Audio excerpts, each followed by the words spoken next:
നമസ്തേ. അമൂല്യങ്ങളായ രത്നങ്ങളെക്കുറിച്ചും അവയുടെ ഉപയോഗങ്ങളെക്കുറിച്ചും അറിയാം രത്നശാസ്ത്രയിൽ. കൂടെയുള്ളത് ഉണ്ണികൃഷ്ണൻ ശിവാസ്. രത്നശാസ്ത്രയിലേക്ക് സ്വാഗതം. നമസ്കാരം. നമസ്തേ. നമ്മൾ രത്നശാസ്ത്രയിൽ കഴിഞ്ഞ എപ്പിസോഡിൽ നമ്മൾ പറഞ്ഞൊരു രത്നമായിരുന്നു ബ്ലൂ ടോപ്പാസ്. അതിൻ്റെ നിറം കൊണ്ടും കട്ടിങ് കൊണ്ടും വളരെ പ്രത്യേകതയുള്ള ഒരു രത്നമായിരുന്നു ബ്ലൂ ടോപ്പാസ്.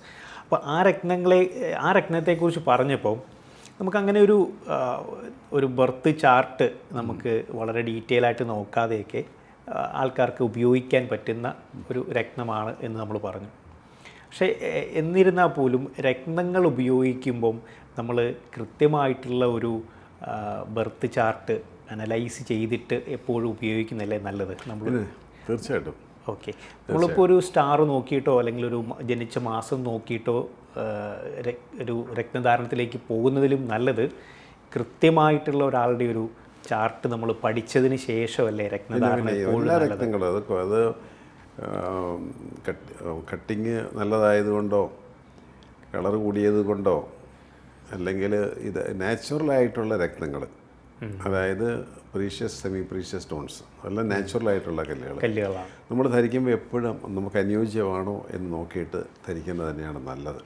സംശയമില്ലാത്ത കാര്യം അത്. അപ്പം അതിനാണ് നമ്മൾ കൃത്യമായിട്ട് ഡേറ്റ് ഓഫ് ബർത്ത് സമയം വെച്ച് അവരുടെ ബർത്ത് ചാർട്ട് ഉണ്ടാക്കി ആ ബർത്ത് ചാർട്ടിന് അനുയോജ്യമായിട്ടുള്ള കല്ല് ധരിക്കുമ്പോൾ അതൊരാളുടെ ലൈഫ് ടൈം നമുക്കത് ഉപയോഗിക്കുകയും ചെയ്യാം. അല്ലാതെ ഒരു സർട്ടൻ പീരീഡിലേക്കോ ചെറിയൊരു കാലഘട്ടത്തിലേക്കോ അല്ല രത്നധാരണം. മനസ്സിലായില്ലേ? മാറി മാറി ഉപയോഗിക്കേണ്ട ആവശ്യമില്ല. ഒരു രത്നം ഉപയോഗിക്കുന്നു എന്ന് പറഞ്ഞിട്ട് നമുക്ക് പിന്നെ ഒരിക്കലും ഒരു ജീവിതത്തിൽ ഒരു ഒബ്സ്റ്റക്കിൾസ് ഉണ്ടാകില്ല, അങ്ങനെ കരുതരുത്. രത്നങ്ങൾ നമ്മൾ ദിവസവും നമ്മൾ നല്ല എക്സസൈസും നല്ല ശാരീരികവും മാനസികവുമായിട്ടുള്ള കാര്യങ്ങൾക്ക് വേണ്ട കാര്യങ്ങൾ നമ്മൾ ചെയ്യുന്നു. എങ്കിൽ പോലും നമുക്കെപ്പോഴും ഒരു അപകടം വഴിയെ നടന്നു പോകുമ്പോഴും സംഭവിക്കാം. എന്ന് പറഞ്ഞ പോലെ രത്നങ്ങളെപ്പോഴും നമുക്ക് നമ്മളെ പ്രൊട്ടക്റ്റ് ചെയ്യും. നമുക്ക് ഏത് രത്നമാണ് ധരിച്ചിരിക്കുന്നത് ആ പ്ലാനറ്റിനെ എൻഹാൻസ് ചെയ്യും. ഇതെല്ലാം ഉണ്ടെങ്കിലും ഒരാൾക്കാരുടെ പൊതുവേ ഒരു തെറ്റിദ്ധാരണ എന്ന് പറഞ്ഞാൽ ഒരു രത്നം വാങ്ങി ധരിച്ചു പിന്നെ പിന്നെ ഒന്നും ചെയ്യണമെന്നില്ല, ഒരു വർക്ക് പോലും ചെയ്യണ്ട എന്നുള്ള ഒരു ധാരണയുണ്ട്. അങ്ങനെയല്ലത്. രത്നങ്ങൾ നമുക്ക് പ്രകൃതി തന്നിരിക്കുന്ന അനേക റെമഡീസിലൊന്നാണ്, പ്രധാനപ്പെട്ട ഒരു റെമഡി എന്ന് വേണേൽ പറയാം.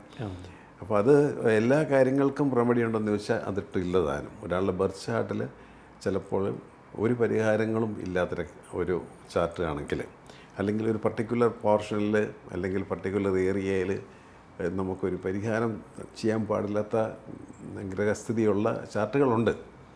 അത് നമ്മൾ കുറച്ച് അതിൻ്റെ നമ്മൾ അനുഭവിച്ചേ മുമ്പോട്ട് പോകാൻ സാധിക്കത്തുള്ളൂ. മനസ്സിലായില്ലേ? അപ്പം നമുക്ക് കൃത്യതയോടുകൂടിയ രക്തനിർണയം, അത് വെറും ഒരു ഇന്ന സ്റ്റാറിൽ ജനിച്ചു അതുകൊണ്ട് എനിക്ക് ഈ രക്തം വേണം എന്ന് പറഞ്ഞു വരുന്ന ആൾക്കാർ ഇപ്പോഴും ഉണ്ട്.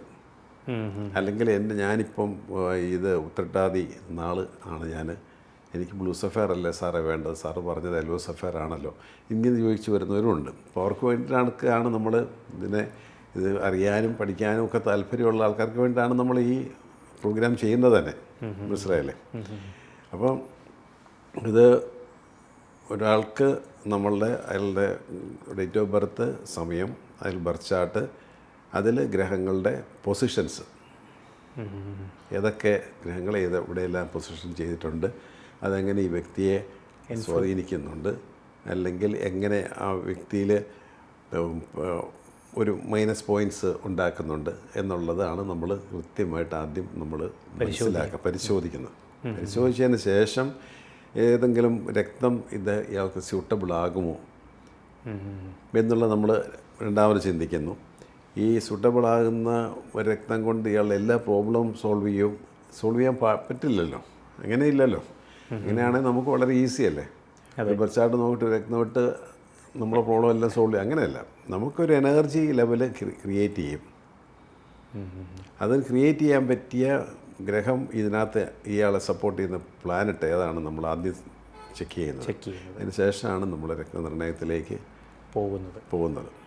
അപ്പോൾ അതിനകത്ത് നമ്മുടെ ഫസ്റ്റ് ഹൗസ് എന്ന് പറയുന്നത് നമ്മുടെ ലഗ്നം, നമ്മുടെ കരിയർ ഏരിയ 10th ഹൗസ്, നമ്മുടെ money matters presentation of talking 2nd house, നമ്മുടെ ഒരു ലെക്ക് കാര്യങ്ങളൊക്കെ നിൽക്കുന്ന 9th ഹൗസ്, ഇതെല്ലാം നമ്മൾ ചെക്ക് ചെയ്യും. രത്നനിർണയത്തിൻ്റെ ഒരു പ്രാധാന്യം അതാണ് നമ്മൾ പറഞ്ഞു വന്നത്. അതായത് കൃത്യമായിട്ടുള്ള ആളുടെ ഒരു ബർത്ത് ഡീറ്റെയിൽസ്, ജനിച്ച ദിവസം അല്ലെങ്കിൽ ജനന ആ ഒരു തീയതി, പിന്നെ ആളുടെ ജനന സമയം, ഇതാണ് നമ്മൾ മെയിനായിട്ട് നോക്കുന്നത് അല്ലേ? അതെ അതെ, തീർച്ചയായിട്ടും. ഇപ്പോൾ നമുക്ക് അതിനകത്ത് നമുക്ക് ഈ പറഞ്ഞ പോലെ ഒരു ഒരാളുടെ സ്റ്റാർ മാത്രം ബേസ് ചെയ്തിട്ട് രക്തം, ഇപ്പോൾ നമ്മൾ മുമ്പ് ഉത്രട്ടാതി നാൾ പറഞ്ഞു, ഒരു ചാർട്ട് ഞാൻ എടുത്തു വെച്ചിട്ടുണ്ട് ഉത്രട്ടാതിയുടെ.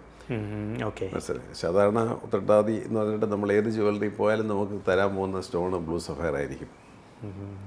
ഒരിക്കലും ധരിക്കാൻ പാടില്ലാത്ത ഒരു ഉത്രട്ടാതിയുടെ ഒരു ചാർട്ടാണ് ഞാൻ എടുത്തിരിക്കുന്നത്. 1996 ഓക്കെ. അത് ഫസ്റ്റ് ഹൗസ് എന്ന് പറയുന്നത് കന്നി ലഗ്നമാണ്. 7th ഹൗസ് എന്ന് പറയുന്ന പുള്ളിയുടെ പാർട്ണർ സൈഡ്, ബിസിനസ് ആട്ടെ ലൈഫ് പാർട്ണർഷിപ്പ് ആകട്ടെ, കൈകാര്യം ചെയ്യുന്നത് 7th ഹൗസാണ്. 7th ഹൗസിൽ മുഴുവൻ റോങ് പ്ലാനറ്റ്സാണ് നിൽക്കുന്നത്. അതായത് സൂര്യൻ, ചന്ദ്രൻ, ചൊവ്വ, ശനി, കേതു, ഇത്രയും പ്ലാനറ്റ്സുകൾ. അതിൽ 4 ഒന്ന് ഒരു ഷാഡോ പ്ലാനറ്റാണെന്ന് മാത്രം, കേതു. എന്നാലും അതിപ്പം പവർഫുള്ളായിട്ടുള്ളൊരു പ്ലാനറ്റാണ് 7th ഹൗസിൽ. അതൊട്ടും നല്ലതല്ല. പിന്നെ ഇതിനകത്ത് ഉള്ള പ്രധാന പ്രശ്നം സൂര്യൻ ചന്ദ്രൻ കൺജക്ഷൻ വന്നിട്ടുണ്ട്. ഇപ്പോൾ കറക്റ്റ് അമാവാസിക്കാണ് ജനിച്ചിരിക്കുന്നത്. അപ്പം ചന്ദ്രബലം 0. ഓക്കെ. പിന്നെ 7th ഹൗസിൽ സൂര്യൻ നല്ലൊരു പൊസിഷനല്ല. സൂര്യൻ്റെ നല്ലൊരു പൊസിഷൻ 7th ഹൗസ് അല്ല. ഓക്കെ. പിന്നെ ചൊവ്വയും ശനിയും ബന്ധം വന്നു. അതുപോലെ പരസ്പരം ഓപ്പോസിറ്റ് ആയിട്ടുള്ള റോങ് ആയിട്ടുള്ളൊരു റോങ് കൺജക്ഷൻ. ഓക്കെ. പിന്നെ സൂര്യനും ശനിയും കൺജക്ഷൻ നിൽക്കുന്നു. അതും ഒട്ടും നല്ലൊരു സൈനല്ല. എല്ലാം പരസ്പരം ശത്രുക്കളായിട്ടുള്ള ഗ്രഹങ്ങൾ 7th ഹൗസ് എന്ന് പറയുന്ന പാർട്ട്ണർ സൈഡിൽ വന്ന് നിൽക്കുന്നു. സത്യത്തിൽ ഇതിന് പരിഹാരങ്ങൾ ഒന്നും തന്നെയില്ല. ഈ വ്യക്തി ആ 7th ഹൗസ് കൊണ്ട്, അല്ലെങ്കിൽ ഇപ്പം നമ്മൾ മാരേജിന് ശേഷം ആണ് മാരേജ് റിലേറ്റഡ് ആയിട്ടുള്ള കാര്യങ്ങളിൽ പുള്ളിക്ക് ചലഞ്ചസ് ഉണ്ടാവും ഉറപ്പായിട്ടും. അത് പരിഹരിക്കാൻ ഒരു സ്റ്റോൺ ഇവിടെ മാച്ചിങ് 7th ഹൗസ് നിൽക്കുന്ന ഒരു കല്ലും നമുക്ക് സജസ്റ്റ് ചെയ്യാൻ പറ്റത്തില്ല. പ്രത്യേകിച്ച് 7th ഹൗസ് അല്ലെങ്കിൽ തന്നെ നമുക്ക് ഒരിക്കൽ പോലും നമുക്ക് 7th ഹൗസിൻ്റെ സ്റ്റോൺസ് നമുക്ക് സജസ്റ്റ് ചെയ്യാൻ പറ്റും. ഒരു മാരക സ്ഥാനമാണ്. അതായത് വളരെ കെയർഫുൾ ആകേണ്ട ഒരു സ്ഥലമാണ് അല്ലേ? 7th ഹൗസിലെ പീരീഡ് നടക്കുമ്പോൾ അത് പാർട്ട്ണർക്കായിരിക്കും ഏറ്റവും അധികം എഫക്റ്റ് ചെയ്യുന്നത്. അതുകൊണ്ടാണ് 7ൽ നിൽക്കുന്ന ചൊവ്വയൊക്കെ വളരെ ദോഷകാരകമായിട്ട് കാണും. പണ്ട് പോലെ പറയുന്നത് ചൊവ്വയാണ്, ചൊവ്വദോഷമാണെന്ന് നിങ്ങൾ പറയാറുണ്ടല്ലോ. അതിൻ്റെ ഒന്ന് സ്റ്റോൺ അവിടെ കൊടുക്കാനേ പറ്റില്ല. അപ്പോൾ ഇവിടെ 7th ഹൗസിൽ ഒരു ഗ്രഹങ്ങളുടെയും സ്റ്റോൺ ഇവിടെ നമുക്ക് കൊടുക്കാൻ പറ്റാത്ത അവസ്ഥ. എല്ലാം പരസ്പരം നിൽക്കുന്നപ്പം അദ്ദേഹത്തിന് ഒരു നല്ല പാർട്ട്ണർ ലൈഫ് ഇല്ലാത്ത ഒരാളാണ്. പിന്നെ ഇതിനകത്ത് ഏക ഒരു പ്ലസ് പോയിൻ്റ് എന്ന് പറയുന്നത് ജൂപ്പിറ്റർ അഥവാ വ്യാഴം എന്ന് പറയുന്ന ഗ്രഹം ഈ ചാർട്ടിനകത്ത് സുക്ഷേത്രമായിട്ട് നിൽക്കുന്നു. ഞാൻ ലഗ്നം സജസ്റ്റ് ചെയ്തത് അതിനാണ്. സാധാരണ കന്നി ലഗ്നം വരുമ്പോൾ കന്നി ലഗ്നക്കാർക്ക് പൊതുവേ യെല്ലോ സഫയർ മാച്ചിങ് സ്റ്റോൺ അല്ല എന്ന് പറയും. കാരണം ഈ 4th and 7th ഹൗസും നല്ലതല്ലാത്തത് കൊണ്ട് അത് കൊടുക്കാറില്ല. പക്ഷേ ഈ വ്യക്തിയെ സംബന്ധിച്ചിടത്തോളം ഏക പ്ലാനറ്റ് ജൂപ്പിറ്ററാണ്, വ്യാഴം. ലക്ഷം ദോഷം ഗുരുഹന്തി, അതായത് വ്യാഴത്തിൻ്റെ ഒരു ലാഞ്ചന അല്ലെങ്കിൽ ഒരു അനുഗ്രഹം ഉണ്ടെങ്കിൽ പല കാര്യങ്ങൾക്കും തടസ്സങ്ങളൊന്നും മാറി കിട്ടും. ഇതിപ്പോൾ 4th ഹൗസ് എന്ന് പറഞ്ഞാൽ ധനുവിലാണ്, പുള്ളിയുടെ ഓൺ ക്ഷേത്രത്തിൽ. പക്ഷേ അതേസമയം വൃശ്ചികത്തിലായിരുന്നു ഈ വ്യാഴം നിന്നിരുന്നെങ്കിൽ ഈ 7th ഹൗസിൽ ഒരു ചെറിയ പരിഹാരം വന്നേനെ. കാരണം വ്യാഴത്തിൻ്റെ വീക്ഷണം 5th ഹൗസിലേക്കുണ്ട്. വ്യാഴം നിൽക്കുന്ന ഏത് ക്ഷേത്രമാണോ, ഇപ്പോൾ വൃശ്ചികത്തിൽ നിൽക്കുന്നത് കൊണ്ട് മീനത്തിലേക്ക് അതിൻ്റെ ഒരു വീക്ഷണമുണ്ട്. അപ്പോൾ അത് ഇവിടെ ഇല്ലാതെ പോയി. മനസ്സിലായില്ലേ? അപ്പോൾ ശുഭവീക്ഷണം ഇല്ലാതെ ഈ പാപഗ്രഹങ്ങൾ 7th ഹൗസിൽ നിൽക്കുന്നത് കൊണ്ട് ആ 7th ഹൗസിൽ നിൽക്കുന്ന ഒരു ഗ്രഹങ്ങളുടെയും കല്ലിട്ട് പുള്ളിയുടെ പ്രശ്നം പരിഹരിക്കാൻ പറ്റത്തില്ല. കാരണം ഇതൊക്കെ ഒരു നെഗറ്റീവ് സൈഡിലാണ്. അതിനെല്ലാം ആക്ടിവേറ്റ് ചെയ്യത്തുള്ളൂ. അപ്പോൾ ഏത് കൊടുക്കാൻ പറ്റും? ഉത്രട്ടാതി എന്നൊരു ശനിയുടെ കൊടുക്കാൻ പറ്റുമോ? സെവൻത്ത് നിൽക്കുന്ന ശനിയും ചൊവ്വയൊക്കെ ആയിട്ട് വളരെ റോങ് എഫക്റ്റ് നിൽക്കുക. അപ്പോൾ അതിലൊന്നും നമുക്ക് തൊടാൻ പറ്റുള്ളത് അദ്ദേഹത്തിൻ്റെ കർമ്മ ഫലമാണ്. അത് നമ്മൾ അനുഭവിച്ചേ മതിയോ.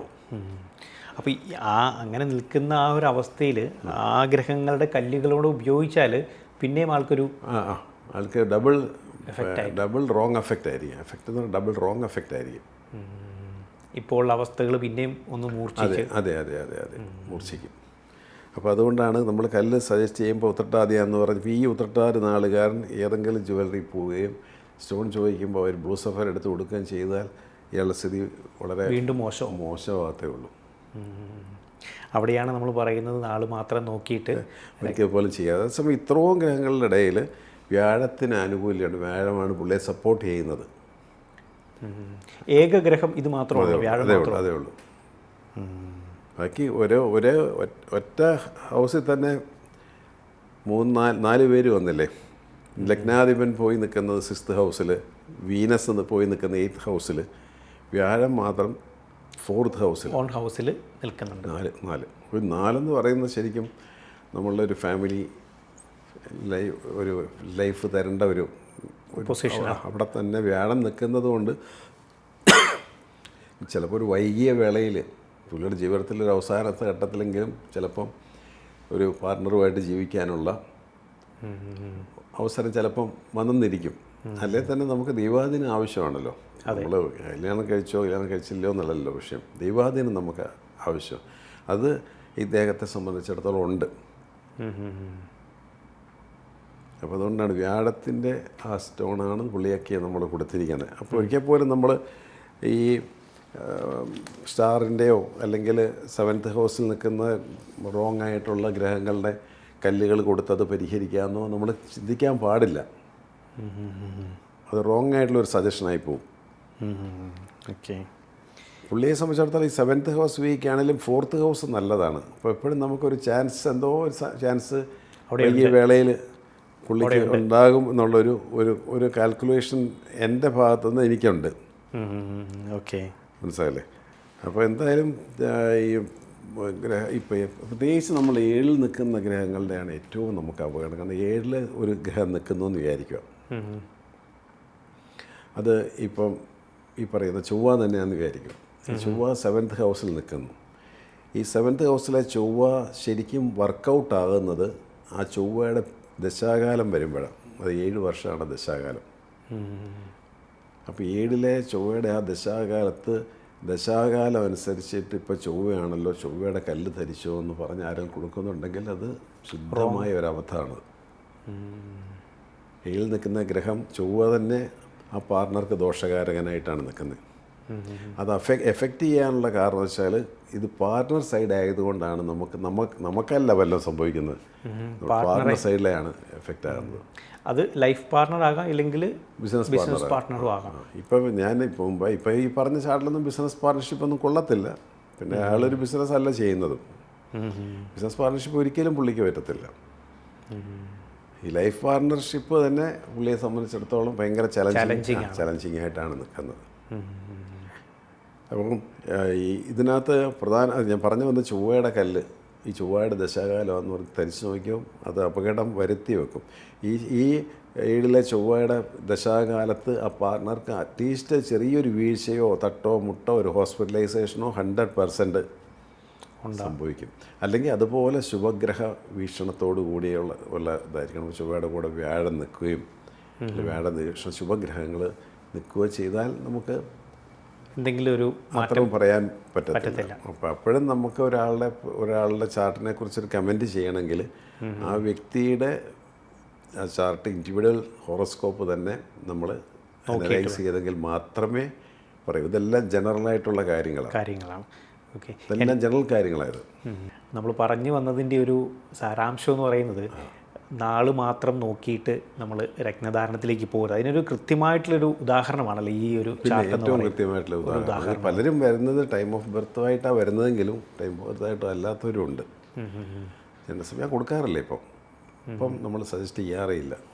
എവിടെന്നെങ്കിലും തപ്പി പിടിച്ചുകൊണ്ട് വരാൻ പറയും ടൈം. ടൈം ഇല്ലാതെ നമ്മൾ തരുന്ന ടൈമിനനുസരിച്ചിട്ടല്ലേ നമുക്ക് ജെം സ്റ്റോൺസ് കൊടുക്കാൻ പറ്റത്തുള്ളൂ. ഇപ്പോൾ ചിലർക്ക് ആ ടൈമിൽ ഒരു സ്റ്റോണും മാച്ചിങ് അല്ലാത്തവരുണ്ട്. അപ്പോൾ നമ്മൾ എന്തെങ്കിലും പറഞ്ഞ് സ്റ്റോൺ കൊടുക്കാമെന്ന് പറഞ്ഞാൽ അത് ശരിയായിട്ടുള്ളൊരു കാര്യമല്ലാത്തത് കൊണ്ട് നമ്മളങ്ങനെ എപ്പോഴും കൃത്യമായ ഒരു ഇപ്പോൾ ജനിക്കുന്ന കുട്ടികൾക്കാണെങ്കിലും ഇപ്പോൾ എല്ലാവർക്കും കൃത്യമായിട്ടുള്ളൊരു സമയവും കാര്യങ്ങളും ഉണ്ട്. എല്ലാവരും എഴുതി വെക്കുന്നത് നോട്ട് ചെയ്ത് വെച്ചാണ് വരുന്നത്. അതുകൊണ്ട് കുറച്ചുകൂടെ നമുക്ക് എളുപ്പമാണ്. അപ്പോൾ കൃത്യമായ ബർത്ത് ചാർട്ട് വെച്ച് മാത്രമേ കല്ലുകൾ കൊടുക്കാവുള്ളൂ. ഈ കൊടുക്കുന്ന കല്ല് ഞാൻ കൊടുക്കുന്ന രീതിയിൽ ലൈഫ് ടൈം അയാൾക്ക് യൂസ് ചെയ്യാൻ പറ്റും. അല്ലാതെ സർട്ടൻ പീരീഡിലേക്കും ഒന്നുമല്ല. അങ്ങനെയില്ല. നമ്മൾ ആ 9 ഗ്രഹങ്ങളുടെ പൊസിഷൻ അതിൽ നോക്കിയിട്ട് ഏതാണ് ഇപ്പോൾ സപ്പോർട്ട് ചെയ്യുന്നത്, ഏതാണ് സപ്പോർട്ട് ചെയ്യാത്തത്, ഈ കാര്യങ്ങളെപ്പറ്റി കൃത്യമായി പഠിച്ചതിന് ശേഷമാണ് നമ്മൾ രക്തം കൊടുക്കുന്നത്. അപ്പോൾ അത് ആളുടെ ലൈഫ് ടൈം യൂസ് ചെയ്യും. ഇതുപോലെ തന്നെയുള്ള ചില കേസുകളിൽ നമുക്ക് പരിഹാരങ്ങൾ, ഇതിന് യാതൊരു പരിഹാരവും ഇല്ലയെന്ന് നമ്മൾ പറയും. ഇതിന് നിങ്ങൾക്ക് സ്റ്റോൺ ഇട്ടത് പരിഹരിക്കാൻ പറ്റുന്ന കാര്യമല്ല. ഇത് ബൈ ബർത്തിലെ നിങ്ങൾക്ക് വന്നിരിക്കുന്ന ഒരു മൈനസ് പോയിൻ്റാണ്. അപ്പോൾ അതിന് സ്റ്റോൺസ് ഒന്നും പരിഹാരമല്ല. ഇവിടെ ഈ പറഞ്ഞ നമ്മൾ ആ എക്സ്പ്ലെയിൻ ചെയ്ത ഒരു ചാർട്ടുണ്ടല്ലോ, അപ്പോൾ ആൾക്ക് പല പ്ലാനറ്റുകളും ആൾക്കൊരു നെഗറ്റീവ് സൈഡിലാണ് നിൽക്കുന്നത്. ആളെ സപ്പോർട്ട് ചെയ്യുന്ന ഏക ഗ്രഹം എന്ന് പറയുന്നത് ഈ പറയുന്ന വ്യാഴം അല്ലേ? അപ്പോൾ വ്യാഴത്തിൻ്റെ രത്നം ആൾക്ക് ഉപയോഗിക്കുന്നത് എന്തായാലും ഒരു പിന്നെ പ്ലസ് പോയിന്റ് ആയിട്ട് മാറും. അപ്പോൾ അതിൻ്റെ ഒരു എങ്ങനെയാണ് നമ്മൾ എത്ര ഒരു ക്യാരറ്റേജ് കുറച്ച് അധികം ഉപയോഗിക്കുന്നത്? 3.5 ക്യാരറ്റ് ഒക്കെ മതി. ഒരുപാടും കൊള്ളത്തില്ല ആ പൊസിഷനിൽ നിൽക്കുന്നത് കൊണ്ട്. 3 to 4 ക്യാരറ്റ് യെല്ലോ സഫയർ ആൾക്ക് ഉപയോഗിക്കാം. ശ്രീലങ്കൻ നല്ല പീല ലോയിഷ് ആയിട്ടുള്ള കല്ലായിരിക്കണമെന്ന് മാത്രം. ഇപ്പം നമ്മൾ ഈ ഒരു ചാർട്ടിനകത്ത് പറഞ്ഞ 1-2 കാര്യമാണ്. ഒന്ന്, ഈ 7th ഹൗസിൽ നിൽക്കുന്ന ഗ്രഹങ്ങളുടെ സ്ഥിതി ഒന്ന് കൃത്യമായിട്ട് ഒന്ന് പഠിച്ചതിന് ശേഷമേ ഈ പറയുന്ന രത്നധാരണ. വളരെ റെയറായിട്ട് 7th ഹൗസിൽ നിൽക്കുന്ന ഗ്രഹങ്ങളുടെ ഇപ്പോൾ ലഗ്നാധിപൻ പോയി 7th ഹൗസിൽ നിൽക്കുന്നു, അതിൻ്റെ പീരീഡ് അങ്ങനെയൊക്കെ വരുമ്പോൾ ചിലപ്പോൾ നമുക്ക് ഡിവിഷണൽ ചാർട്ടുകളെല്ലാം ചെക്ക് ചെയ്തതിന് ശേഷം നമുക്ക് വേണമെങ്കിൽ അതിലേക്ക് പോകാം. ഇപ്പോൾ ഇങ്ങനെ വന്നാൽ പോലും ഞാൻ 7th ഹൗസിൽ നിൽക്കുന്നതിന് വളരെ ചെറിയ ക്യാരറ്റ് അല്ലെങ്കിൽ സെമി പ്രീഷ്യസ് സ്റ്റോണ് ഇതായിരിക്കും നമ്മൾ കൊടുക്കുന്നത്. അല്ലാതെ നമുക്കൊരു വലിയ 10 ക്യാരറ്റിൻ്റെ ബ്ലൂ സഫയറോ യെല്ലോ സഫയറോ ഒന്നും ലഗ്നാധിപനാന്ന് പറഞ്ഞിട്ടൊന്നും കൊടുക്കാൻ പാടില്ല.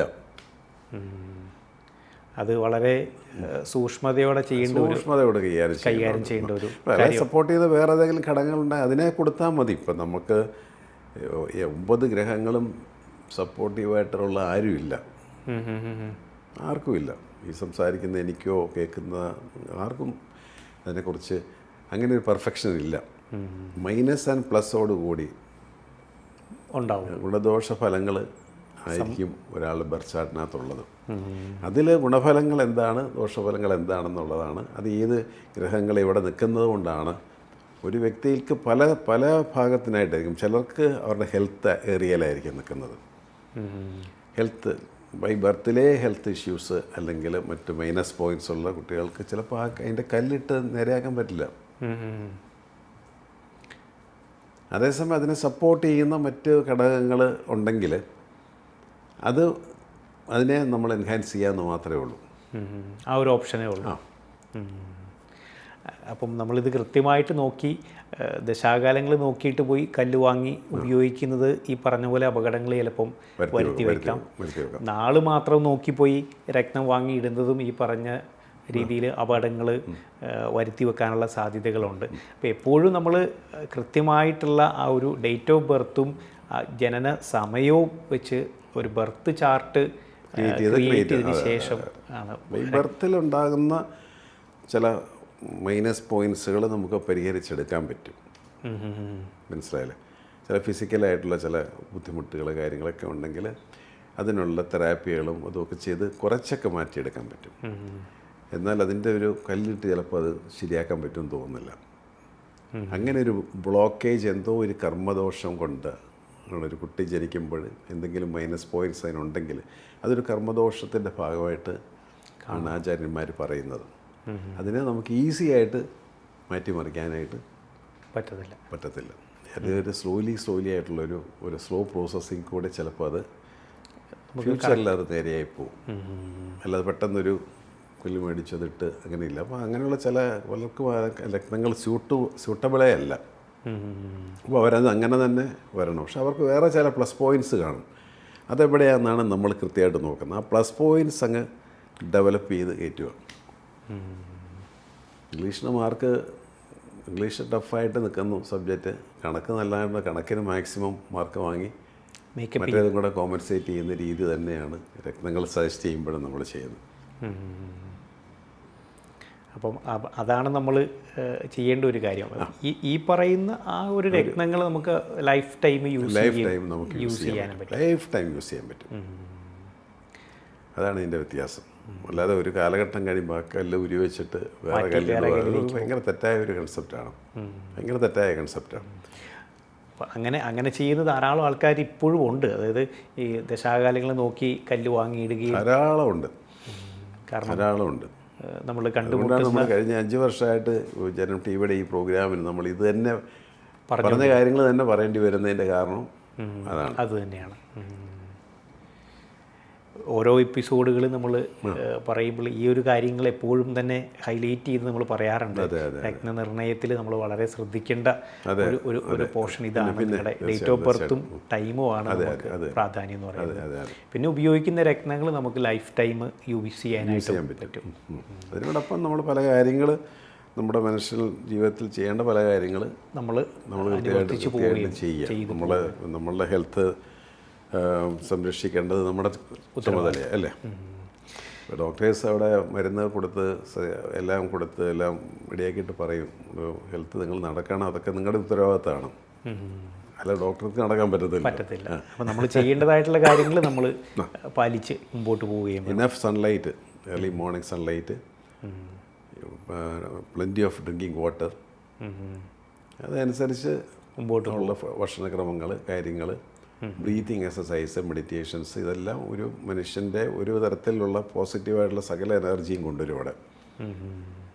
നമ്മൾ വീട്ടിലടച്ച് ഒതുങ്ങി ഇരിക്കുന്നവർക്ക് അത്ര എനർജിയെ കാണത്തുള്ളൂ. കാരണം അവർ ഫുള്ളി എക്സ്പോസ്ഡ് അല്ലാത്തത് കൊണ്ട് എക്സ്പോഷർ എപ്പോഴും നമുക്ക് ഏത് പ്രായത്തിലും ആവശ്യമാണ്. എനിക്ക് തോന്നുന്നു ഇന്നത്തെ എപ്പിസോഡിൽ നമുക്ക് ധാരാളം വിവരങ്ങളുണ്ടായിരുന്നു. കൂടുതൽ രത്നവിശേഷങ്ങളുമായി അടുത്തൊരു എപ്പിസോഡിൽ നമുക്ക് കണ്ടുമുട്ടാം. നമസ്കാരം.